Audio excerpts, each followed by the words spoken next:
Tension এখন আমার এখানে ডাক্তার দেখানো শেষ, এখন বাড়ি ফিরবো।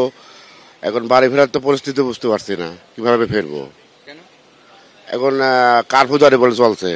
জাস্ট বেরোতে চাইছিলাম ওখান থেকে, জাস্ট ইন্ডিয়া এলে আমরা বাঁচি এই ধরনের সিচুয়েশন।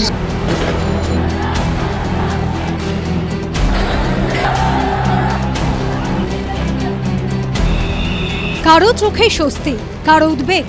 কেউ ফিরেছেন প্রিয়জনের কাছে, কেউ প্রিয়জনের কাছে ফেরার অপেক্ষায়। কান ফাটানো বোমাগুলির শব্দ, দাউ দাউ করে জ্বলছে বহুতল।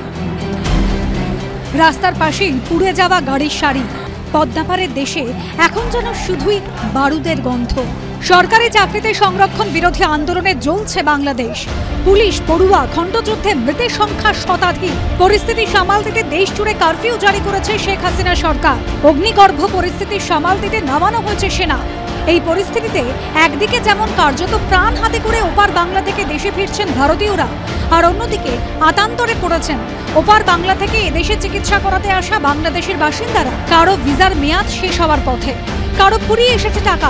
উত্তাল বাংলাদেশ ছাত্র আন্দোলনে সেখানে যে পরিস্থিতি, তাতে প্রভাব কলকাতাতেও পড়েছে। এখানে বহু বাংলাদেশের নাগরিক চিকিৎসা করাতে আসেন। তাদের উদ্বেগ একটাই, এখন বাড়ি ফিরবেন কি করে।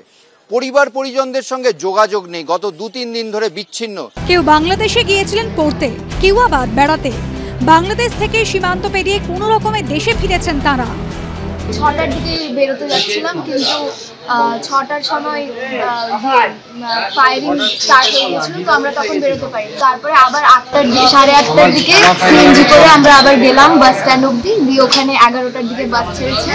ওপার বাংলা থেকে ভারত হয়ে ফিরছেন মালয়েশিয়া, নেপাল, ভুটানের বাসিন্দাদের একাংশ।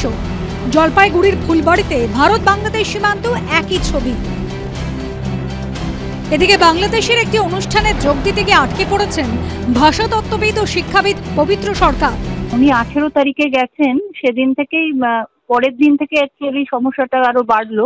তারপর থেকে প্রথম দিন যোগাযোগ হতে পেরেছিল, তারপরের দিন থেকেই খুবই সমস্যা হচ্ছে, স্পেশালি যখন ইন্টারনেট সমস্যাটার জন্য।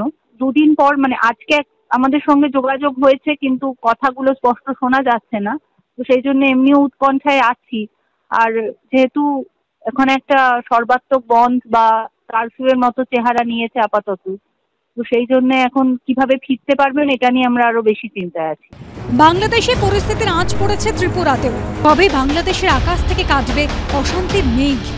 এখন সেদিকেই তাকিয়ে সবাই। এবিপি আনন্দ।